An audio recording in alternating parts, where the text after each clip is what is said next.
ನಮಸ್ಕಾರ, ವಾರ್ತೆಗೆ ಸ್ವಾಗತ. ಮೊದಲಿಗೆ ಮುಖ್ಯಾಂಶಗಳು. ಪತ್ರಕರ್ತರ ಸಂಘದಿಂದ ಮಾಹಿತಿ ಆಯುಕ್ತ ಬಿ ವೆಂಕಟ್ ಸಿಂಗರಿಗೆ ಸನ್ಮಾನ. ಮಾಹಿತಿ ಹಕ್ಕು ಅಧಿನಿಯಮ ಮಾಹಿತಿ ಸದ್ಬಳಕೆಯಾಗಲಿ, ವೆಂಕಟ್ ಸಿಂಗ್. ರೈತರ ಬೆಳೆಗಳಿಗೆ ಬೆಂಬಲ ಬೆಲೆ ನೀಡಿ ಖರೀದಿ ಕೇಂದ್ರ ಪ್ರಾರಂಭಿಸಲು ಆಗ್ರಹಿಸಿ 24ರಂದು ಪ್ರತಿಭಟನೆ, ಅಬ್ದುಲ್ ಮಜೀದ್. ಕೃಷಿ ವಿಜ್ಞಾನ ವಿಶ್ವವಿದ್ಯಾಲಯದ ಸಂಸ್ಥಾಪನಾ ದಿನಾಚರಣೆ, ನಿರಂತರ ಪ್ರಯತ್ನದಿಂದ ಗುರಿ ಸಾಧಿಸಬೇಕು, ಶಿವಕುಮಾರ್.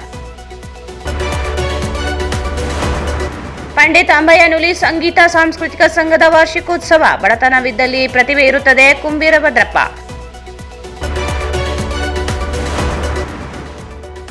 ಕಾರ್ಮಿಕ ಸಂಹಿತೆ ಜಾರಿ ಖಂಡಿಸಿ ಸೆಂಟ್ರಲ್ ಕೌನ್ಸಿಲ್ ಸಂಘಟನೆಯಿಂದ ಪ್ರತಿಭಟನೆ.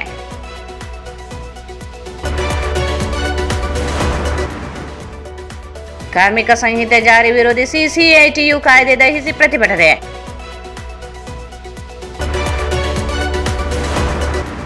ಪಿಯು ಕಾಲೇಜುಗಳಲ್ಲಿ ಜಿಲ್ಲಾ ಮಟ್ಟದ ಸಾಂಸ್ಕೃತಿಕ ಸ್ಪರ್ಧೆ, ವಿದ್ಯಾರ್ಥಿಗಳು ಒತ್ತಡದಿಂದ ಹೊರಬರಲು ಸಾಂಸ್ಕೃತಿಕ ಚಟುವಟಿಕೆಗಳಲ್ಲಿ ತೊಡಗಿಸಿಕೊಳ್ಳಿ, ಸೋಮಶೇಖರ್.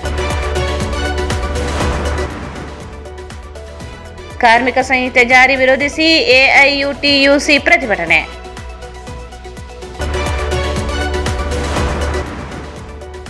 ಮತ್ತು ಹಂಚಿನಾಳನಲ್ಲಿ ಕಳ್ಳತನ ಆರೋಪಿಯ ಬಂಧನ. ಮಾಹಿತಿ ಹಕ್ಕು ಕಾಯ್ದೆ ಪತ್ರಕರ್ತರಿಗೆ ಬಹಳ ಉಪಯುಕ್ತವಾಗಿದ್ದು ಅದನ್ನು ಸರಿಯಾಗಿ ಬಳಸಿಕೊಳ್ಳಬೇಕು. ಪತ್ರಕರ್ತರು ಸರ್ಕಾರದ ಯೋಜನೆಗಳ ಬಗ್ಗೆ ಮಾಹಿತಿ ಪಡೆದು ಜನರಿಗೆ ತಿಳಿಸಲು ಈ ಕಾಯ್ದೆ ಸಹಕಾರಿಯಾಗಲಿದೆ ಎಂದು ಮಾಹಿತಿ ಹಕ್ಕು ಆಯೋಗದ ಕಲಬುರಗಿ ವಿಭಾಗದ ಆಯುಕ್ತರಾದ ಬಿ ವೆಂಕಟ್ ಸಿಂಗ್ ಅವರು ಹೇಳಿದರು. ಮಾಹಿತಿ ಹಕ್ಕು ಕಾಯ್ದೆ ಪತ್ರಕರ್ತರಿಗೆ ಬಹಳ ಉಪಯುಕ್ತವಾಗಿದ್ದು ಅದನ್ನು ಸರಿಯಾಗಿ ಬಳಸಿಕೊಳ್ಳಬೇಕು.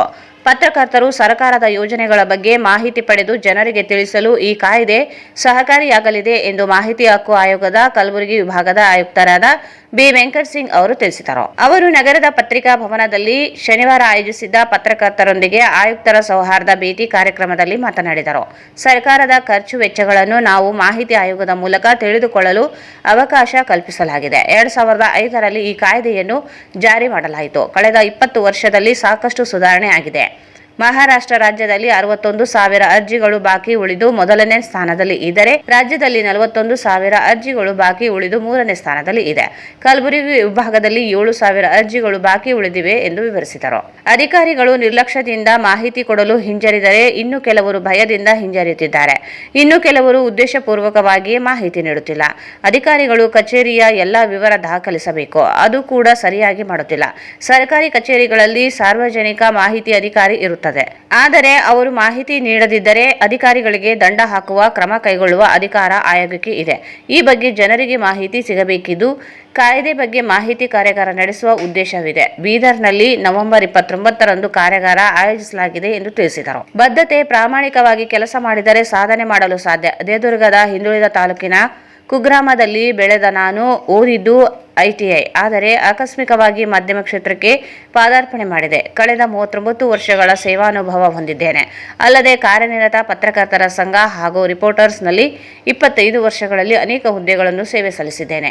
ಈಗ ನನಗೆ ಮಾಹಿತಿ ಆಯೋಗದ ಆಯುಕ್ತರಾಗಿರುವ ಅವಕಾಶ ಸಿಕ್ಕಿದ್ದು ಇದಕ್ಕೆ ಪತ್ರಕರ್ತ ಮಿತ್ರರ ಸಹಕಾರವೇ ಕಾರಣ ಎಂದು ಅಭಿಪ್ರಾಯಪಟ್ಟರು. ಹಿರಿಯ ಸಂಪಾದಕರುಗಳಾದಂತಹ ಎಲ್ಲರೂ ಸಹ ಈ ರೀತಿ ಒಂದು ಸಂಘಟನೆ ಒಂದು ಮಾನ್ಯತೆ ನಮಗೆ ಪ್ರೋತ್ಸಾಹ ಮಾಡಿ ಬೆನ್ನು ತಟ್ಟಿದ್ದ ಕಾರಣ ಇವತ್ತು ಒಂದು ಕಟ್ಟಡ ಆಗಿದೆ. ಅದಕ್ಕೆಲ್ಲ ಅವರೆಲ್ಲ ಸಹಕಾರ ಇರುತ್ತೆ ಅಂತ ಸಂದರ್ಭ ಹೇಳ್ತೀನಿ. ಈ ಹಿಂದೆ ಇದ್ದಂಥ ಸದಸ್ಯರು ಸಹ ಇವತ್ತೊಂದು ಎಕ್ಸಿಕ್ಯೂಟಿವ್ ಮೀಟಿಂಗ್ ಹಾಗೂ ಸಹಕಾರ ನೀಡಲು ಜೊತೆಗೆ ಸರ್ಕಾರವೂ ಸಹ ಈ ಸಂದರ್ಭದಲ್ಲಿ ನಮಗೆ ಎಲ್ಲ ರೀತಿಯಿಂದ ಅನುದಾನ ನೀಡಿ ಇವತ್ತು ಏನಾದರೂ ಕಟ್ಟಡ ಆಗಿದೆ ಅಂದರೆ ಅದೆಲ್ಲರ ಸಹಕಾರ, ಪತ್ರಕರ್ತರ ಸಹಕಾರ ಮತ್ತು ಜಿಲ್ಲೆಯ ಸಚಿವರ ಮತ್ತು ಶಾಸಕರು ಮತ್ತು ಪತ್ರಕರ್ತರ ಸಹಕಾರದಿಂದ ಇವತ್ತು ಒಂದು ಪತ್ರಿಕಾ ಭವನ ಆಗಿದೆ. ಇದೆಲ್ಲವೂ ಅನುಕೂಲ ಆಗ್ತಕ್ಕಂಥ ಒಂದು ವಿಷಯ. ವಿಶೇಷವಾಗಿ ಕರ್ನಾಟಕ ಮಾಹಿತಿ ಆಯೋಗದ ಬಗ್ಗೆ ಹೇಳಬೇಕಂತಂದರೆ ಇದೊಂದು ಪಾರದರ್ಶಕವಾಗಿ ಮತ್ತು ಸರ್ಕಾರದ ಖರ್ಚು ವೆಚ್ಚಗಳನ್ನು ಸಾರ್ವಜನಿಕರು ತಿಳಿಯಲು ಇರ್ತಕ್ಕಂಥ ಒಂದು ಸಿಟಿಜನ್ ಆ್ಯಕ್ಟ್, ಅಂದರೆ ಅವರಿಗೆ ಇರ್ತಕ್ಕಂಥ ಹಕ್ಕು ಇದು. 2005 ಅಕ್ಟೋಬರ್ 12ರಂದು ಇದು ಕಾಯ್ದೆ ಇಡೀ ಭಾರತ ದೇಶದಲ್ಲಿ ಜಾರಿಗೆ ಬಂತು. ಪ್ರಥಮ ಬಾರಿಗೆ ಇಡೀ ಭಾರತ ದೇಶದಲ್ಲಿ ಕರ್ನಾಟಕದಲ್ಲಿ ಸಹ ಈ ಕರ್ನಾಟಕ ಮಾಹಿತಿ ಆಯೋಗ ರಚನೆ ಆಯಿತು. ಕಳೆದ 20 ವರ್ಷಗಳಿಂದ ರಾಜ್ಯದಲ್ಲಿ ಕರ್ನಾಟಕ ಮಾಹಿತಿ ಆಯೋಗ ಕೆಲಸ ಮಾಡುತ್ತಿದ್ದು ಇದರಿಂದ ಸಾಕಷ್ಟು ಸುಧಾರಣೆ ಆಗಿದೆ ಅಂತ ನನ್ನ ಅನಿಸಿಕೆ ಇದೆ.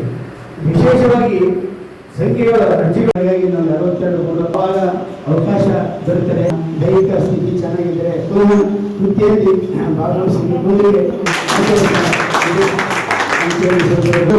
ನಾನು ಕೃತಜ್ಞತೆಯನ್ನು ಸಲ್ಲಿಸಿ ನನ್ನ ಈ ನನ್ನೆಲ್ಲ ಮತ್ತು ರಾಜಕೀಯ ಮುಖಂಡರು ನಾವು ಏನೇ ಹೇಳಿದ್ರು ಯಾವುದಾಗಿ ರಾಜಕೀಯ ಕ್ಷೇತ್ರರಾಗಿರ್ತಾರೆ. ನಾವು ಆ ಹಿನ್ನೆಲೆಯಲ್ಲಿ ಮುಖ್ಯಮಂತ್ರಿ ಅಧ್ಯಕ್ಷತೆ ಸಮಿತಿ ನಾವು 115 ಜನ ಅರ್ಜಿಯನ್ನು ಸಲ್ಲಿಸಿದ್ದರು. 115 ಜನರ ಅರ್ಜಿಯಲ್ಲಿ ಸರ್ಚ್ ಕಮಿಟಿಯಲ್ಲಿ 30 ಜನರನ್ನ ಸೆಲೆಕ್ಟ್ ಮಾಡಿದ್ರು. ಸರ್ಚ್ ಕಮಿಟಿಯಲ್ಲಿ 30 ಜನ ಸೆಲೆಕ್ಟ್ ಮಾಡಿ 115 ಜನರಲ್ಲಿ 3 ಜನರನ್ನ ಆಯ್ಕೆ ಮಾಡಿದ್ರು. ಎಷ್ಟು ಒಂದು ನಡೀತದೆ, ಯಾವ ರೀತಿ ಅರ್ಹತೆಗಳನ್ನು ತೋರಿಸ್ತಾರೆ ಏನಾಗ್ತದೆ ಬಯಸ್ತೀನಿ. ನನ್ನ ವೃತ್ತಿಯನ್ನ ಆರಂಭಿಸಿದ ಸಂದರ್ಭದಲ್ಲಿ ಇರ್ತಕ್ಕಂಥ ಹಿರಿಯ ಪತ್ರಕರ್ತರನ್ನ ದಿವಂಗತ ಎನ್ ಕೆ ಕುಲಕರ್ಣಿ ಅವರನ್ನ, ರಾಮಕೃಷ್ಣ ಅವರನ್ನ, ಎ ಮಧುವರಾವ್ ಅವರನ್ನ, ಭಾಸ್ಕರ್ ರಾವ್ ಅವರನ್ನ, ಮೈಸೂರು ಅವರನ್ನ ಮತ್ತಿತರನ್ನು ನಾನು ಸ್ಮರಿಸಿಕೊಳ್ತಾ, ಇಂದು ನಾನು ರಾಜ್ಯ ಮಾಹಿತಿ ಆಯುಕ್ತನಾಗಿ ನೇಮಕವಾದ ಬಳಿಕ ತಮ್ಮೆಲ್ಲರನ್ನು ಔಪಚಾರಿಕವಾಗಿ ಭೇಟಿಯಾಗಬೇಕು. ನಿಮ್ಮೆಲ್ಲರೊಂದಿಗೆ ಭೇಟಿಯ ಹಿನ್ನೆಲೆಯಲ್ಲಿ ನಾನು ಇವತ್ತು ತಮ್ಮೆಲ್ಲರನ್ನು ಆಹ್ವಾನಿಸಿದಾಗ ತಾವೆಲ್ಲರೂ ಇವತ್ತು ಆಗಮಿಸಿದ್ದೀರಿ. ಇನ್ನು ಮೊದಲು ನಾನು ಕೃತಜ್ಞತೆ ಸಲ್ಲಿಸ್ತೇನೆ.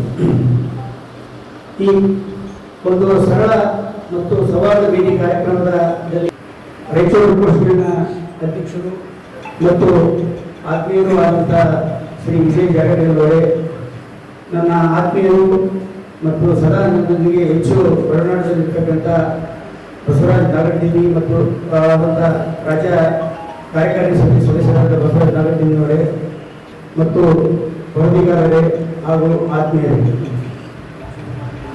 ನನ್ನ ಪತ್ರಿಕಾ ಇನ್ನೊಂದು ಕಾರ್ಯಕ್ರಮಗಳಲ್ಲಿ ಎಲ್ಲ ಗೌರವಗಳನ್ನು ತಿಳಿಸಿ ನನ್ನ ಜೀವನದ ಎಲ್ಲ ವಿಷಯಗಳನ್ನು ಒಂದು ಯಾವುದೇ ಒಂದು ಹುದ್ದೆಯಲ್ಲಿ ಅದು ಸಿಗಬೇಕಾದ್ರೆ ಆತ ಯಾವ ಕ್ಷೇತ್ರದಲ್ಲಿ ಕೆಲಸ ಮಾಡ್ತಾನೋ ಅದನ್ನು ಪ್ರಾಮಾಣಿಕೆಯಿಂದ ಮತ್ತು ಪೂಜಾ ಮನೋಭಾವದಿಂದ ಕೆಲಸ ಮಾಡಿದಾಗ, ಶ್ರದ್ಧೆಯಿಂದ ಮಾಡಿದಾಗ ಆತನಿಗೆ ಯಾವುದಾದ್ರೂ ಒಂದು ಪ್ರತಿಫಲ ಸಿಗ್ತದ ಎಂಬುದಕ್ಕೆ ಉದಾಹರಣೆ ನಾನೇ. ಕಳೆದ 32 ವರ್ಷಗಳ ಹಿಂದೆ ಈ ದೇವದುರ್ಗ ಅಂದರೆ ಇಡೀ ಏಷ್ಯಾ ಖಂಡದಲ್ಲೇ ಶೈಕ್ಷಣಿಕವಾಗಿ ಹಿಂದುಳಿದಂಥ ಒಂದು ತಾಲೂಕಾರು. ವಿಶೇಷವಾಗಿ ಆ ತಾಲೂಕದಲ್ಲಿ ನಮ್ಮ ಭಾಗ ಮತ್ತಷ್ಟು ಹಿಂದುಳಿದದ್ದು. ಇಲ್ಲಿವರೆಗೂ ನಮ್ಮ ಭಾಗದಿಂದ ಯಾವುದೇ ರೀತಿಯ ಅಭಿವೃದ್ಧಿ ವಿಷಯ ಆಗಲಿ ಮತ್ತು ರಾಜಕೀಯ ವಿಷಯ ಆಗಲಿ ದೇವದುರ್ಗದಲ್ಲಿ ಮತ್ತು ನಮ್ಮ ಭಾಗ ಹಿಂದುಳಿದಂಥ ಅಂತ ಒಂದು ಕುಗ್ರಾಮದಲ್ಲಿ ನಾನು ಜನಿಸಿ ನನ್ನ ಸೇವೆಯನ್ನು ನಾನು ಮೂಲತಃವಾಗಿ ನಾನು ಪತ್ರಕರ್ತನಾಗಬೇಕೆಂದು ನನಗೆ ಆಸಕ್ತಿ ಇರಲಿಲ್ಲ. ಬಡತನ ಕುಟುಂಬದಿಂದ ನಮ್ಮ ಮನೆಯಲ್ಲಿ ಏನಾದರೂ ಓದಿ ಬೇಗ ನೌಕರಿ ಸಿಗ್ತಕ್ಕಂಥದ್ದು ಯಾವುದಾದ್ರೂ ಉದ್ಯೋಗ ಅಂತೇಳಿ ನಮ್ಮ ಮನೆಯಲ್ಲಿ ಒಂದು ಅಪೇಕ್ಷೆ ಇತ್ತು. ಆ ಹಿನ್ನೆಲೆಯಲ್ಲಿ ನಾನು ಆವಾಗ ತಾಂತ್ರಿಕ ಶಿಕ್ಷಣ ಪಡೆದರೆ ಬೇಗ ಉದ್ಯೋಗ ಸ್ವಯಂ ಉದ್ಯೋಗ ಪಡ್ಬೋದು, ಉದ್ಯೋಗ ಸಿಗ್ತದೆ ಕಾರಣಕ್ಕಾಗಿ ನಾನು ITIಯನ್ನು ಸೇರಿದೆ. ITI ಸೇರಿ ITIನಲ್ಲಿ ಉತ್ತಮ ಅಂಕಗಳನ್ನು ಗಳಿಸಿ ನಾನು ಸ್ಟೇಟ್ ಪ್ರೆಸಿಡೆಂಟ್ ಆಗಿದ್ದೆ. ಆದರೆ ನನ್ನ ರಿಸಲ್ಟ್ ಬಂದಾಗ ಒಳ್ಳೆಯ ರಿಸಲ್ಟ್ ಬಂದಿತ್ತು. ಆ ಸಂದರ್ಭದಲ್ಲಿ ನನಗೆ ಒಂದು ವಿಷಯ ನಾನು ನೋಡಿದೆ. ಈ ಬ್ಯಾನರ್ ಆಗಿದ್ದರು, ಈ ಸುದ್ದಿಮೂಲ ಪತ್ರಿಕೆಯಲ್ಲಿ ಬಟ್ಟೆ ಬ್ಯಾನರ್ ಇರ್ತಿತ್ತು, ಈ ವರದಿಗಾರ ಕೊಟ್ಟಿದ್ದಾರೆ ಅಂತೇಳಿ. ಬಟ್ ನನಗೆ ಅದು ಭಾಷಿಕ ಅಂದ್ರೆ ಎಷ್ಟು ಸಣ್ಣ ಗೊತ್ತಿರಲಿಲ್ಲ ನನಗೆ. ಯಾಕಂದ್ರೆ ನಮ್ಗೆ ಯಾವುದೇ ಆ ಅಕ್ಷರ ಸಂಸ್ಕೃತಿ ಹಿನ್ನೆಲೆ ಗೊತ್ತಿರಲಾದಾಗ ನನ್ನ ಜೊತೆಗೆ ಒಬ್ಬರು ಅಂತೇಳಿ ನಮ್ಮ ಕ್ಲಾಸ್ಗಳು ಅವರು ಗೊತ್ತು ಗ್ರಾಮದ ಪಕ್ಷಮಾಸ ಅಂದರೆ 15 ದಿವಸ ಅಂದರೆ ಭಾಷಿಕರು ಹಾಗಾಗಿ ಭಾಷಿಕರು 50 ಡೇಸ್ ಅಂತ ಗೊತ್ತಾಯಿತು. ಅದಾದಮೇಲೆ ನಾನು ನೇರವಾಗಿ ಆ ಪತ್ರಿಕೆಯಲ್ಲಿ ಜಾಯಿನ್ ಆದಮೇಲೆ ನನ್ನ ವೃತ್ತಿ ಜೀವನ ಆರಂಭ. ನಾವು ಹೇಳೋದಕ್ಕೆ ಇನ್ನೊಂದು ಸಲ ಕಾರ್ಯಕ್ರಮ ಸುದೀರ್ಘವಾಗಿ ನನ್ನ ಅನುಭವಗಳನ್ನು ನಾನು ಯಾವ ರೀತಿ ಕಷ್ಟಗಳನ್ನು ಅನುಭವಿಸಿದೆ, ಏನೇನು ಮಾಡಿದೆ, ಯಾವ ರೀತಿ ಬಂದೆ ಅಂತೇಳಿ ಎಲ್ಲ ಹೇಳ್ತಾರೆ. ಜೊತೆಗೆ ಸಂಕ್ಷಿಪ್ತವಾಗಿ ಹೇಳ್ಬೇಕಂದ್ರೆ ನನ್ನ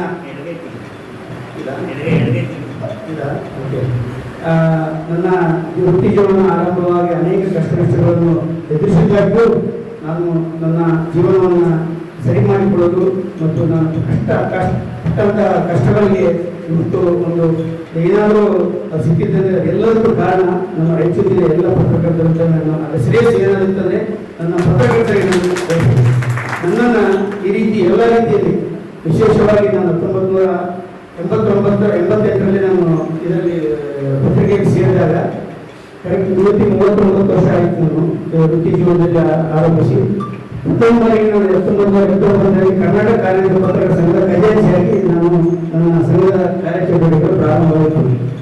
ಆವಾಗಲಿಂದ 28 ವರ್ಷಗಳ ಕಾಲ ಸತತವಾಗಿ ಕಾರ್ಮಿಕ ಪತ್ರಕರ್ತರ ಸಂಘದಲ್ಲಿ ನಾನು ಸಕ್ರಿಯನಾಗಿರಲು ಇಡೀ ರಾಯಚೂರು ಜಿಲ್ಲೆಯ ಎಲ್ಲ ಪತ್ರಕರ್ತರು ನನಗೆ ಸಹಾಯ ಮಾಡುವುದಕ್ಕಾಗಿ ನಮ್ಮ ಕಾರ್ಮಿಕ ಪತ್ರಕರ್ತರ ಸಂಘದಲ್ಲಿ ರಾಯಚೂರು ಜಿಲ್ಲಾ ಪತ್ರಕರ್ತರ ಸಂಘದ ಪ್ರಧಾನ ಕಾರ್ಯದರ್ಶಿಯಾಗಿ 2 ಬಾರಿ ಅಧ್ಯಕ್ಷನಾಗಿ, ರಾಜ್ಯ ಕಾರ್ಯಕಾರಿ ಸಮಿತಿ ಸದಸ್ಯನಾಗಿ 2 ಬಾರಿ, ರಾಷ್ಟ್ರೀಯ ಮಂಡಳಿ ಸದಸ್ಯನಾಗಿ 2 ಬಾರಿ ಮತ್ತು ರಾಜ್ಯ ಸಮಿತಿ ಸದಸ್ಯನಾಗಿ 2 ಬಾರಿ ಹಾಗೂ ಕರ್ನಾಟಕ ಮಾಧ್ಯಮ ಮಂಡಳಿ ಸದಸ್ಯನಾಗಿ 2 ಬಾರಿ, ರಾಜ್ಯ ಕಾರ್ಯದರ್ಶಿಯಾಗಿ 2 ಬಾರಿ ಮತ್ತು ಪತ್ರಿಕಾ ಮಾಧ್ಯಮ ಸಮಿತಿ ಸದಸ್ಯನಾಗಿ 1 ಬಾರಿ ಸೇರಿದಂತೆ ಎಲ್ಲ ಹುದ್ದೆಗಳು ಏನಾದರೂ ದುಡಿಯುತ್ತಂದ್ರೆ ನಾನು ಪತ್ರಿಕಾ ಸಂಘಟನೆಯಲ್ಲಿ ಮಾಡಿದ ಕೆಲಸದ ಒಂದು ಪ್ರತಿಫಲ ಮತ್ತು ಎಲ್ಲ ಪತ್ರಕರ್ತರ ಒಂದು ಸಹಕಾರ ಬೆಂಬಲ ಅಂತೇಳಿ ನಾನು ಈ ಸಂದರ್ಭದಲ್ಲಿ ಸ್ವೀಕರಿಸ್ತೀನಿ.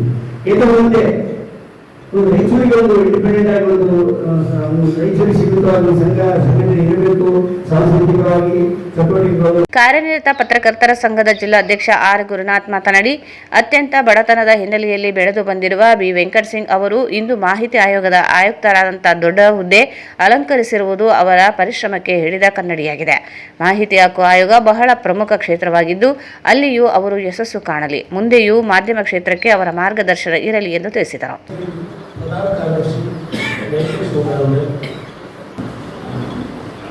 ಸೊ ಇವತ್ತಿನ ಒಂದು ಸಣ್ಣ ಕಾರ್ಯಕ್ರಮವನ್ನು ನಾವು ಆಯೋಜನೆ ಮಾಡಿದ್ವಿ. ಕಳೆದ 1 ತಿಂಗಳಿಂದಲೇ ರಾಜ್ಯ ಮಾಹಿತಿ ಆಯೋಗದ ಆಯುಕ್ತರಾಗಿ ನಮ್ಮೆಲ್ಲರ ಹಿರಿಯ ಪತ್ರಕರ್ತರಾದಂಥ ಶ್ರೀ ಬಿ ವೆಂಕಟ್ ಸಿಂಗ್ ಅವರು ನೇಮಕಗೊಂಡಿದ್ದರು. ಆದರೆ ನಮ್ಮ ಸಂಘದ ಚುನಾವಣಾ ಹಾಗಾಗಿ ಇವತ್ತಿನ ತಡವಾಗಿ ನಾವು ಅವರನ್ನ ಇವತ್ತು ಭವನಕ್ಕೆ ಸ್ವಾಗತವನ್ನು ಕೋರಿದ್ದೇವೆ. ಬಿ ವೆಂಕಟ್ ಸಿಂಗ್ ಸರ್ ಅವರು ಕಳೆದ 30-40 ವರ್ಷಗಳಿಂದ ರಾಯಚೂರು ನಗರದಲ್ಲಿ, ರಾಯಚೂರು ಜಿಲ್ಲೆಯಲ್ಲಿ ಪತ್ರಕರ್ತರಾಗಿ ಸೇವೆಯನ್ನು ಸಲ್ಲಿಸಿದ್ದಾರೆ. ದೇವದುರ್ಗ ತಾಲೂಕಿನ ಬೊಮ್ಮನಾಳ ಗ್ರಾಮದ ಕಡು ಬಡತನದಲ್ಲಿ ಹುಟ್ಟಿದಂಥ ಶ್ರೀ ಬಿ ವೆಂಕಟ್ ಸಿಂಗ್ ಅವರು ಪತ್ರಿಕೆ ಹಂಚುವ ಮೂಲಕ, ರಾಯಚೂರು ನಗರದಲ್ಲಿ ಪತ್ರಿಕೆ ಹಂಚುವ ಮೂಲಕ ತಮ್ಮ ಪತ್ರಿಕಾ ವೃತ್ತಿಯನ್ನು ಆರಂಭಿಸಿ ಇವತ್ತಿನ ದಿನ ಆಯುಕ್ತರಾಗಿ ನೇಮಕಗೊಂಡಿರುವಂಥದ್ದು ನಮ್ಮೆಲ್ಲರಿಗೂ ಕೂಡ ಸಂತೋಷವನ್ನು ತಂದಿದೆ. ರಾಜ್ಯ ಸಮಿತಿ ಸದಸ್ಯ ಬಸವರಾಜ್ ನಾಗಡದಿನ್ನಿ, ರಿಪೋರ್ಟರ್ಸ್ ಗಿಲ್ಡ್ಸ್ ಅಧ್ಯಕ್ಷ ವಿಜಯಕುಮಾರ್ ಜಾಗಟ್ಕಲ್, ಗಿಲ್ಡ್ ಪ್ರಧಾನ ಕಾರ್ಯದರ್ಶಿ ವೆಂಕಟೇಶ್ ಹೂಗಾ ಮಾತನಾಡಿದರು. ಭಾವನೆ ಇರಲಿಲ್ಲ. ಅವರು ಪ್ರತಿ ದಿನವೂ ಕೂಡ ಅತ್ಯಂತ ಚಟುವಟಿಕೆಯಿಂದ ಇರ್ತಕ್ಕಂಥ ವ್ಯಕ್ತಿ. ಆ ಚಟುವಟಿಕೆ ಅವ್ರನ್ನ ಇವತ್ತು ಈ ವರ್ಷಕ್ಕೆ ತಂದಿದೆ. ಅವ್ರು ಯಾವತ್ತೂ ಸೋಮಾರಿಯಾಗಿ ಆಗಲಿ, ನಾನು ಇಷ್ಟು ಸೀನಿಯರ್ ಆಗಿದ್ದೀನಿ, ಇಂಥಲ್ಲಿ ಬರಬೇಕು, ಈ ಪತ್ರಕರ್ತರ ಪತ್ರಿಕೆ ಇತ್ತೀಚೆಗೆ ಅವರು ಒಂದು 2-3-4 ತಿಂಗಳಿಂದ ಪತ್ರಿಕೆಗೋಷ್ಠಿಗೆ ಬರಲ್ಪಟ್ಟಿದ್ದಾರೆ ಅನ್ನೋ ಅನಿಸ್ತದೆ. ಬಟ್ ಪ್ರತಿಯೊಂದು ಪತ್ರಿಕೆಗೋಷ್ಠಿಗೆ ಮೊದಲನೇ ದಿನ ಅವರು ಪತ್ರಿಕಾ ರಂಗಕ್ಕೆ ಬಂದಾಗ ಏನು ಆಸಕ್ತಿ ವಹಿಸಿ ಬರ್ತಾಯಿದ್ರು ಅಷ್ಟೇ ಆಸಕ್ತಿ ವಹಿಸಿ ಬರ್ತಾಯಿದ್ರು. ಹತ್ತಾರು ವಿಷಯಗಳನ್ನು ಅವರು ಪ್ರಶ್ನೆ ಕೇಳುವ ಮುಖಾಂತರ ಆಗಲಿ ಅಥವಾ ಅಲ್ಲಿ ಚರ್ಚೆ ಮಾಡುವ ಮುಖಾಂತರ ಬಂದಿರತಕ್ಕಂಥ ಪತ್ರಕರ್ತರಿಗೆ ಆ ವಿಷಯಗಳನ್ನು ಮುಟ್ಟುವಂಥ ಕೆಲಸದಲ್ಲಿ ಅವರು ನಿರತರಾಗಿರ್ತಿದ್ರು. ಸುದ್ದಿಮೂಲ ಪತ್ರಿಕೆ ಎಷ್ಟು ಜಿಲ್ಲೆಯಲ್ಲಿ ಮತ್ತು ಈ ಪ್ರಾದೇಶಿಕ ಭಾಗದಲ್ಲಿ ಪ್ರಚಲಿತ ಹೆಸರು ಪ್ರಚಲಿತಿದೆಯೋ, ವೆಂಕಟ್ ಸಿಂಗ್ ಸರ್ ಹೆಸರು ಕೂಡ ಅಷ್ಟೇ ಪ್ರಚಲಿತ. ಸುದ್ದಿ ಪತ್ರಿಕೆ ಜೊತೆಗೆ ಅವರ ಹೆಸರು ಜೊತೆಗೆ ಎಲ್ಲ ಜನಮಾನಸದಲ್ಲಿ ಮನೆ ಮಾಡಿದೆ ಅಂತಕ್ಕಂಥ ಮಾತನ್ನು ನಾನು ಈ ಸಂದರ್ಭದಲ್ಲಿ ಬಯಸ್ತೇನೆ. ಅವರು ಈಗೇನು ಅತ್ಯುನ್ನತ ಹುದ್ದೆಗಳು ಆಯ್ಕೆಯಾಗಿ ಹೋಗಿದ್ದಾರೆ. ಆ ಹುದ್ದೆಯಲ್ಲಿ ಅವರಿಗೆ ಯಶಸ್ಸು ಸಿಗಲಿ, ಅವರು ಯಾವ ರೀತಿಯಾಗಿ ನಮ್ಮ ಜೊತೆ ಪ್ರೀತಿ ವಿಶ್ವಾಸದಿಂದ ಇಲ್ಲಿವರೆಗಿದ್ದು ಅದೇ ಪ್ರೀತಿ ವಿಶ್ವಾಸ ಅವ್ರ ಜೊತೆಗೆ ಇರ್ತಾರೆ. ನಾವು ಕೂಡ ಅವರಿಗೆ ಇಲ್ಲಿವರೆಗೆ ಯಾವ ರೀತಿ ನೋಡಿದ್ದೇವೆ ಅದೇ ಭಾವನೆ ಕೂಡ ನಮ್ಮಲ್ಲೇ ಮುಂದುವರೆದಿದೆ. ಅವರಿಗೆ ಈ ಸನ್ಮಾನ ತಾತ್ಕಾಲಿಕ ಅದು ಚುನಾವಣೆ ಹಿನ್ನೆಲೆ ತಾವೆಲ್ಲ ಈ ವೇದಿಕೆ ಮೇಲೆ ಇರ್ತಕ್ಕಂಥವ್ರು ಸ್ನೇಹಿತರು ಹೇಳಿದ್ದಾರೆ. ಹಾಗಾಗಿ ಇದು ಅವರಾಗಿ ನಮ್ಮನ್ನು ಭೇಟಿಯಾಗಕ್ಕೆ ಬಂದಂಥ ಸಂದರ್ಭದಲ್ಲಿ ನಾವು ಮಾಡಿರ್ತಕ್ಕಂಥ ಗೌರವ ಇದು. ಅವರಿಗೆ ಈ ಗೌರವ ಇನ್ನೊಮ್ಮೆ ಅವರಿಗೆ ಪರಿಪೂರ್ಣವಾಗಿರ್ತಕ್ಕಂಥ ವೇದಿಕೆಯಲ್ಲಿ ಆ ಗೌರವವನ್ನು ಸಲ್ಲಿಸುವಂಥ ಕಾರ್ಯವನ್ನು ಎಲ್ಲ ಪತ್ರಕರ್ತರು ಕೂಡಿ ಮಾಡೋಣ ಅಂತಕ್ಕಂಥ ಮಾತನ್ನು ಹೇಳಿ ಅವರು ಮುಂದಿನ ಕಾರ್ಯಕ್ಕೆ ದೇವರು ಶುಭವನ್ನು ಹಾರೈಸಲಿ ಅಂತಕ್ಕಂಥ ಮಾತನ್ನು ಹೇಳಿ ನನ್ನ ಮಾತನ್ನು ಮುಗಿಸ್ತೇನೆ. ಎಲ್ಲರಿಗೂ ನಮಸ್ಕಾರ. ಹೆಮ್ಮೆಯ ವಿಷಯ ಅಂತ ಹೇಳ್ಬೋದು. ಯಾಕಂದ್ರೆ ಪತ್ರಕರ್ತರು ಇಂಥ ಒಂದು ಉನ್ನತ ಹುದ್ದೆಗೆ ಹೋಗ್ತಾರೆ ಅಂದ್ರೆ ಅದು ಸಾಮಾನ್ಯ ವಿಷಯ ಅಂತೂ ಖಂಡಿತ ಅಲ್ಲ. ಯಾಕಂದ್ರೆ ಇದುವರೆಗೂ ಕೂಡ ಈ ನಮ್ಮ ಭಾಗದಲ್ಲಿ, ಅದು ಕಲ್ಯಾಣ ಕರ್ನಾಟಕ ಭಾಗದಲ್ಲಿ ಪ್ರಪ್ರಥಮ ಬಾರಿಗೆ ಈ ಒಂದು ಹುದ್ದೆಯನ್ನು ವೆಂಕಟ ಸಿಂಗ್ ಸರ್ ಅನ್ಕೊಂಡಿರುವ ಹುದ್ದೆಗೆ ಏರಿರುವಂಥದ್ದು ಮತ್ತು ಅದಕ್ಕೆ ಅವರ ಪ್ರಯತ್ನ ಕೂಡ ಅಷ್ಟಿಷ್ಟ ಅಲ್ಲ, ಎಲ್ಲರಿಗೂ ಗೊತ್ತಿರುವಂತೆ. ಯಾಕಂದ್ರೆ ಒಂದು ಇಂಥ ಹುದ್ದೆ ಸಿಗ್ಬೇಕಂದ್ರೆ ಅದು ಸಾಮಾನ್ಯವಾಗಿ ಸಿಗಕ್ಕೆ ಸಾಧ್ಯ ಇಲ್ಲ. ಜೊತೆಗೆ ಏನು ಒಂದು ಜಿಲ್ಲಾ ಮಟ್ಟದಲ್ಲಿರ್ತಕ್ಕಂಥ ಪತ್ರಿಕೆ ಈಗ ದೊಡ್ಡದಾಗಿ ಬೆಳೆದಿರ್ಬೋದು, ಆದರೆ ಆ ಪತ್ರಿಕೆ ಜೊತೆಗೆ ಅವರು ಕೂಡ ಬೆಳೆದಂಥದ್ದು ಒಂದು ಹಳ್ಳಿಯಿಂದ ಒಂದು ಈ ಮಟ್ಟಕ್ಕೆ ಬೆಳೆದಿದ್ದಾರೆ. ಈಗಾಗಲೇ ಸಾಕಷ್ಟು ವಿವರವಾಗಿ ಹೇಳಿದರು ಅವರು ಬೆಳೆದಂಥ ದಾರಿ ಬಗ್ಗೆ. ನಿಜವಾಗ್ಲೂ ಕೂಡ ಏನು ಬರ್ತಕ್ಕಂಥ ಎಲ್ಲ ಹಿರಿಯ ಪತ್ರಕರ್ತರು ಇರ್ಬೋದು, ಎಲ್ಲರಿಗೂ ಕೂಡ ಒಂದು ಮಾರ್ಗದರ್ಶನನೇ ಇದೆ ಅವರ ಒಂದು ಜೀವನ ಅಂತ ಹೇಳ್ಬೋದು. ಯಾಕೆಂದರೆ ಮುಖ್ಯವಾಗಿ ವೆಂಕಟ ಸಿಂಗ್ ಸರ್ ಹತ್ರ ನಾನು ಗಮನಿಸಿದ್ದು ಏನಂದರೆ, ಅವರು ಚಿಕ್ಕವರು ದೊಡ್ಡವರು ಅಂತಿಲ್ಲ, ಎಲ್ಲರೂ ಕೂಡ ಒಂದೇ ರೀತಿಯಲ್ಲಿ ಕಾಣುವಂಥದ್ದು. ಜೊತೆಗೆ ಅವರು ಬೆನ್ನ ಹಿಂದೆ ಯಾರು ಏನು ಕಮೆಂಟ್ ಮಾಡ್ತಾರೆ ಅಂತ ಅನಿಸುತ್ತೆ. ಯಾಕಂದ್ರೆ ನಾವು ಏನೋ ಒಂದು ಮಾಡಿದಾಗ ನಮ್ಗೆ ಯಾರೋ ಏನೋ ಅಂದ್ರೆ ನಾವು ಅಲ್ಲೇ ನಿಂತ್ಬಿಟ್ರೆ ಮುಂದೆ ಹೋಗೋಕ್ಕೆ ಸಾಧ್ಯನೇ ಇಲ್ಲ. ಹಾಗಾಗಿ ಹಿಂದೆ ಮಾತಾಡ್ತಾನೆ ಇರ್ತಾರೆ, ನಾವು ಮುಂದೆ ಹೋಗ್ಬೇಕು ಅನ್ನುವಂಥ ಒಂದು ಅವರ ಮನೋಭಾವ ಏನಿದೆ ಅದು ಅವ್ರನ್ನ ಇಲ್ಲಿ ತಂದು ನಿಲ್ಲಿಸಿದೆ ಅಂತ ನನಗೆ ಅನಿಸುತ್ತೆ. ನಿಜಕ್ಕೂ ಅವರು ಈ ಒಂದು ಹುದ್ದೆಯನ್ನು ಅಲಂಕರಿಸಿರುವಂಥದ್ದು ವೈಯಕ್ತಿಕವಾಗಿ ಕೂಡ ಬಹಳ ಸಂತೋಷದ ವಿಚಾರ ಮತ್ತು ಹೆಮ್ಮೆಯ ವಿಚಾರ. ಮತ್ತು ಜೊತೆಗೆ ಅವರು ಏನು ಒಂದು ಆಯುಕ್ತರ ಹುದ್ದೆ, ಮಾಹಿತಿ ಆಯೋಗದ ಒಂದು ಆಯುಕ್ತರ ಹುದ್ದೆ ಇದೆ, ಅಲ್ಲಿ ಕೂಡ ಅವರು ತುಂಬ ಉತ್ತಮವಾದ ಕೆಲಸವನ್ನು ನಿರ್ವಹಿಸಿ ಅವರಿಗೆ ಆ ದೇವರ ಒಂದು ಶಕ್ತಿಯನ್ನು ನೀಡಲಿ ಅನ್ನುವಂಥದ್ದು. ಜೊತೆಗೆ ಈಗ ಅವರೇ ಈಗ ಹೇಳ್ಕೊಂಡಂತೆ ಸಾಕಷ್ಟು ಫೈಲ್ಗಳು ಪೆಂಡಿಂಗ್ ಇದೆ, ಪ್ರಕರಣಗಳು ಪೆಂಡಿಂಗ್ ಇದೆ ಅನ್ನುವಂಥದ್ದು. ಅಂದರೆ ಕಲ್ಯಾಣ ಕರ್ನಾಟಕ ಭಾಗ ಅಂದರೆ ಅಭಿವೃದ್ಧಿ ವಿಚಾರದಲ್ಲಿ ಇರ್ಬೋದು ಮತ್ತು ಈ ಥರ ಫೈಲ್ಗಳನ್ನು ಮುಂದೆ ಮಾಡುವಂಥ ವಿಚಾರದಲ್ಲಿ ಸಾಕಷ್ಟು ಹಿಂದೆ ಇದೆ ಅನ್ನುವಂಥದ್ದು ಜಗಜ್ಜಾಹೀರಾಗಿರುವಂಥ ವಿಚಾರ. ಹೀಗಾಗಿ ಆ ಹುದ್ದೆಗೆ ಶೋಭೆ ತರುವಂಥದ್ದು ಮತ್ತು ತಮ್ಮದೇ ಆದ ರೀತಿಯಲ್ಲಿ ಅವರು ತಮ್ಮ ಕಾರ್ಯವೈಖರಿಯನ್ನು ಮಾಡುವ ಮೂಲಕ ಹುದ್ದೆಗೂ ಹೆಸರು ತರಲಿ ಮತ್ತು ನಮ್ಮ ಜಿಲ್ಲೆಗೂ ಕೀರ್ತಿ ತರಲಿ ಅನ್ನುವಂಥದ್ದನ್ನು ಹೇಳ್ತಾ ಅವರಿಗೆ ಶುಭ ಹಾರೈಸಿದ ಮಕ್ಕಳನ್ನು ಆದರೆ ಆತ ಎಷ್ಟು ನ್ಯಾಯ ಕೊಡಬಲ್ಲ ಅನ್ನುವಂಥ ಒಂದು ಪ್ರಶ್ನೆ ಕೂಡ ಉದ್ಭವಿಸಿರ್ಬೋದು ಏನು ಸರ್ಕಾರಕ್ಕೆ ಅಂತ ನನಗೆ ಅನಿಸ್ತು. ಯಾಕಂದರೆ ನಾವು ಬೇರೆ ಬೇರೆ ಆ್ಯಂಗಲಲ್ಲಿ ಸುದ್ದಿಗಳನ್ನು ಮಾಡಿರ್ತೀವಿ, ಮತ್ತು ತಳಮಟ್ಟದ ಸಮಸ್ಯೆಗಳು ನಮಗೊಂದಿಷ್ಟು ಗೊತ್ತಿರ್ತವೆ. ಆ ಕಾರಣಕ್ಕಾಗಿ ಈ ಬಾರಿ ಸುಮಾರು 4 ಜನರಿಗೆ ಪತ್ರಕರ್ತರಿಗೆ ಕೊಟ್ಟಿದ್ದಾರೆ. ಬಹುಶಃ ಅದು ಪ್ರಯೋಗಾತ್ಮಕವಾಗಿ ಮಾಡಿದ್ದಾರೆ ಅಂತ ಅನಿಸ್ತದೆ. ಆ ಪ್ರಯೋಗಕ್ಕೆ ಸರ್ ನಮ್ಮ ವೆಂಕಟ ಸಿಂಗ್ ಸರ್ ಸೇರಿ ಉಳಿದ 3 ಜನ ಕೂಡ ನ್ಯಾಯ ಕೊಡಿಸಬೇಕು ಅನ್ನುವಂಥದ್ದು ನಮ್ಮ ಕಳಕಳಿಯ ಮನವಿ. ಯಾಕಂದ್ರೆ ನಾವು ಪತ್ರಕರ್ತರ ಪರವಾಗಿ, ಯಾಕಂದ್ರೆ ಅವರು ಒಂದು ವಿಶ್ವಾಸ ಇಟ್ಕೊಂಡು ಸರ್ಕಾರ ಮಾಹಿತಿ ಅವರಿಗೆ ಆಯುಕ್ತರನ್ನಾಗಿ ಮಾಡಿದೆ. ಸೊ ಆ ನಿಟ್ಟಿನಲ್ಲಿ ಒಂದು ಮಾದರಿಯಾದ ಕೆಲಸ ಮಾಡಿಕೊಟ್ರೆ ನನಗನ್ನಿಸ್ತದೆ ಈ ಭಾಗದಲ್ಲಿ ಮಾಹಿತಿ ಆಯುಕ್ತರಿಗೆ ಇಷ್ಟು ಗೌರವ ಆದಂತ ಯಾರಿಗೆ ಗೊತ್ತಿರಲಿಲ್ಲ. ನಾನು ಅನೇಕರನ್ನ ಕಾರ್ಯಕ್ರಮಗಳಲ್ಲಿ ರಾಜಕೀಯ ಕಾರ್ಯಕ್ರಮಗಳಲ್ಲಿ ಹೋದಾಗ ಮಾಹಿತಿ ಆಯುಕ್ತರಿಗೆ ಏನ್ರಿ ವೆಂಕಟ ಸಿಂಗ್ ಸರ್ ಏನ್ರಿ ಸಚಿವರಿಗಿಂತ ದೊಡ್ಡ ಪೋಸ್ಟ್ ಕೊಡ್ಬಿಟ್ರಲ್ರಿ ಅಂತ. ಅಂದ್ರೆ ಅವ್ರಿಗೆ ಮಾಹಿತಿ ಆಯುಕ್ತ ಈ ಭಾಗದವ್ರು ಯಾರು ಆಗಿರ್ಲಿಲ್ಲ. ಸರ್ ಫಸ್ಟ್ ಅಂತ ನನಗೆ ಅನಿಸ್ತದೆ ಈ ಭಾಗದಲ್ಲಿ. ನನಗೆ ಗೊತ್ತಿದ್ದಂಗೆ ನಾನು ಮಾಹಿತಿ ಆಟಿ 2005ರಿಂದ ನೋಡಕತ್ತಿದ್ದೆ. ನಾನು ವೆಬ್ಸೈಟಲ್ಲಿ ನೋಡಿದ್ರೆ ಯಾರಿಲ್ಲ, ಎಲ್ಲರೂ ಬೆಂಗಳೂರು ಮೂಲದವರು, ಮೈಸೂರು ಮೂಲದವರು, ಮಂಗಳೂರು ಮೂಲದವರು. ಸೊ ಹಾಗಾಗಿ ನಮ್ಮ ಭಾಗದವ್ರು ಯಾರು ಆಗಿರಲಿಲ್ಲ, ಸಾರೇ ಪ್ರಥಮ. ಸೊ ಹಾಗಾಗಿ ಆ ಹುದ್ದೆ ಕೂಡ ಗೌರವ ಅಂತ ಗೊತ್ತಂದ್ರೆ ಇನ್ನು ಮುಂದೆ ನಮ್ಮಂತ ಪತ್ರಕರ್ತರಿಗೆ ಸಿಗೋದಿಲ್ಲ ಅಂತ ಒಂದು ಕನ್ಫರ್ಮ್ ಇಟ್ಕೊಳ್ಬೇಕು ನಾವು. ಯಾಕಂದ್ರೆ ಕಾಂಪಿಟೇಷನ್ ಸ್ಟಾರ್ಟ್ ಆಗ್ತದೆ ರಾಜಕಾರಣಿಗಳಲ್ಲಿ. ಯಾಕಂದ್ರೆ ಅದು ಅವ್ರಿಗೆ ಒಲಿತದಂತ ಈಗ ಗೊತ್ತಾಗಿದೆ, ಅದರ ಮಾತು ಏನಂತ ಈಗ ಗೊತ್ತಾಗಿದೆ ಈ ಭಾಗದವ್ರಿಗೆ. ಸೊ ಹಾಗಾಗಿ ಸಾರಿಗೆ ಸಿಕ್ಕಿದೆ, ನಮ್ಮೆಲ್ಲರಿಗೂ ಸಿಕ್ಕಂತ ಒಂದು ಸೌಭಾಗ್ಯ ಸಾರಿಗೆ ಸಿಕ್ಕಿರೋದು ಅಂತ ನಾವು ಭಾವಿಸಿದ್ದೀವಿ. ಒಂದು ಒಳ್ಳೆ ಕೆಲಸ ಆಗಲಿ. 7,000 ಅರ್ಜಿ ಅಂತ ಸಣ್ಣದಲ್ಲ ಸರ್, ದಿನಾನು ಅದ್ರ ಮೇಲೆ ವರ್ಕ್ ಮಾಡಲೇಬೇಕು. 7,000 ಅರ್ಜಿ ವಿಲೇವಾರಿ ಮಾಡಲಿ ಅಂದ್ರೆ ಪತ್ರಕರ್ತರಾಗಿ ಏನು ಮಾಡಲಿಲ್ಲ ಅನ್ನುವಂಥ ಆಪಾದನೆಗಳು ಬರುವಂಥ ಸಾಧ್ಯತೆಗಳಿರ್ತವೆ. ಸೊ ಹಾಗಾಗಿ ಅದರ ಮೇಲೆ ಭಾಳ ಕಾನ್ಸಂಟ್ರೇಷನ್ ಕೊಡಬೇಕು. ಸರ್ ವಿಭಿನ್ನವಾಗಿ ಆಲೋಚನೆ ಮಾಡ್ತಾರೆ. ಯಾಕಂದ್ರೆ ಅವ್ರ ಜೊತೆಗೆ ನಾನು 1.5 ವರ್ಷದಿಂದ ಕೆಲಸ ಮಾಡಿದ್ದೀನಿ. ವಿಭಿನ್ನವಾಗಿ ಆಲೋಚನೆ ಮಾಡ್ತಾರೆ.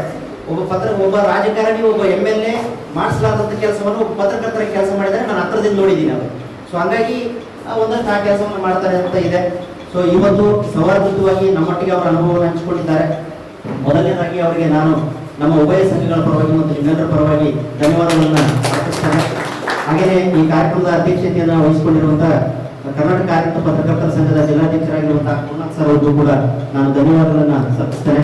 ಹಾಗೆಯೇ ರಾಯಚೂರು ಸ್ಪೋರ್ಟ್ಸ್ ಲೀಗ್ನ ಅಧ್ಯಕ್ಷರಾಗಿರುವಂತಹ ವಿಜಯಕುಮಾರ್ ಜಾಗಡ್ಕಲ್ ಸರ್ ಅವರಿಗೂ ಕೂಡ ನಾನು ಧನ್ಯವಾದಗಳನ್ನು ಸಲ್ಲಿಸ್ತೇನೆ.